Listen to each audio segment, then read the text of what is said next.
Hello, welcome to the channel. My name is Jon Denton and I'm going to be talking about the demo for Marvel vs. Capcom Infinite, which has recently gone up on the PlayStation Store. Now before I start, if you like the idea of a YouTube channel that celebrates the beauty and art of gaming, as well as capturing the essence of games magazines, which is what my background is, having written about video games for well over 10 years, then please do remember to subscribe. Alright, Marvel vs. Capcom Infinite. There's a story demo that has just appeared on the PSN Store after the Sony E3 press briefing. And in it you get to take a bunch of the classic Capcom and Marvel characters through a brief bit of the story. And if you've played a game like Injustice 2 or the recent Mortal Kombat games, then you'll see what Capcom is going for here with this story. There are some entertaining cutscenes where it brings together a bunch of familiar characters and then it's quickly into battles. But unlike those games, all the battles in this story mode have been against an enemy which I assume isn't necessarily playable.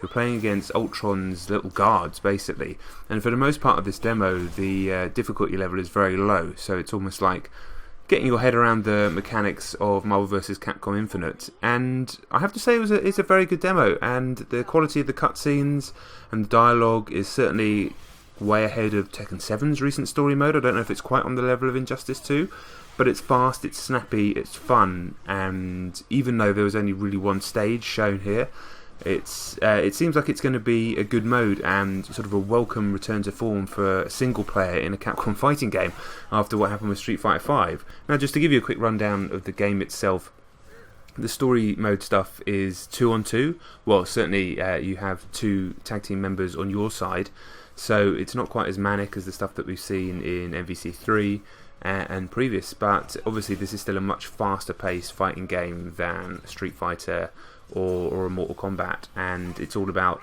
linking together insane combos by tagging in and out and then sort of landing huge launchers and smashing people apart. And quite frankly, I've always found these games a little bit too hectic, a little bit too manic to keep track of.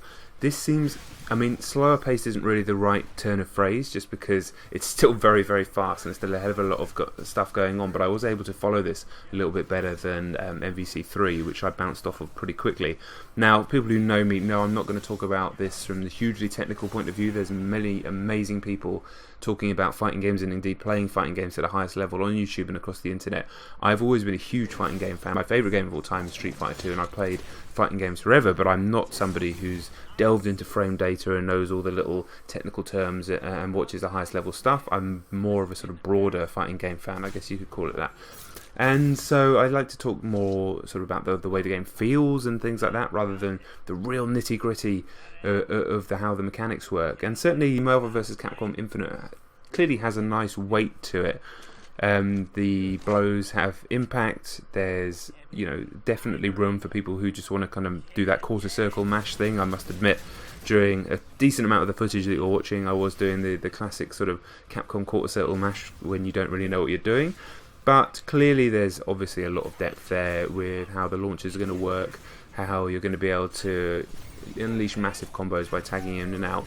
And also there's a function by pressing L1 on the PlayStation 4 pad. Each character seems to have a function. Most of them seem to just teleport from one side of the screen to the other, and then you've got R1 for tag. So I was using both of those. That seems to be on a meter.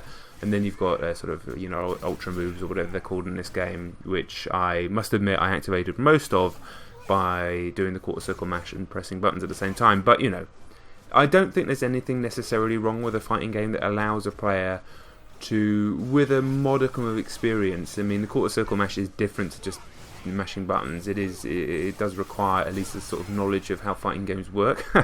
Justifying it to myself there. And I think there's room for games that allow players to do that, but once you get to a certain level, which shouldn't take you too long, you can decimate those players through skill and through knowing how the combo systems and moves and the frames work. So I've got no issue with that.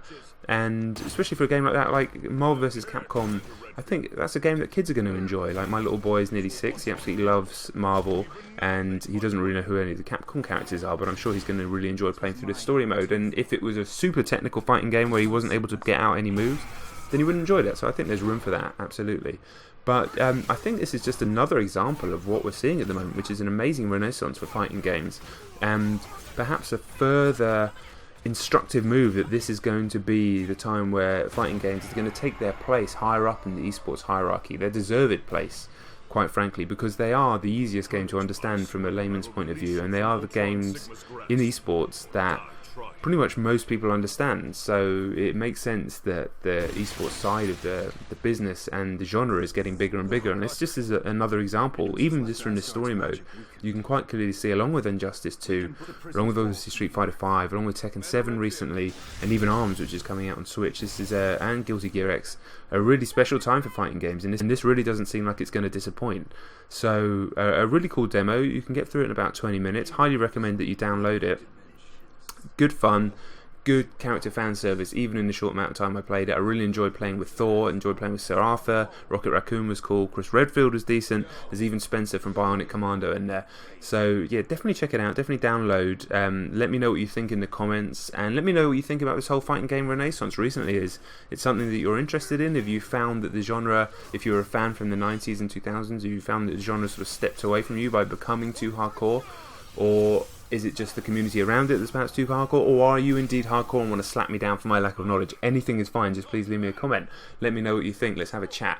Alright, I've been Jon Denton. This has been Marvel vs. Capcom Internet Demo Impressions. Thank you very much for watching. Remember, if you want a YouTube channel that celebrates the beauty and art of video games, talks about them from an industry and journalistic perspective, and tries to recapture the spirit of games magazines, because that is my background, then just remember to subscribe, like, share. All that YouTube cliche really does make a difference. So thank you very much for watching. I've been Jon Denton, and I will catch you on the next one. Peace!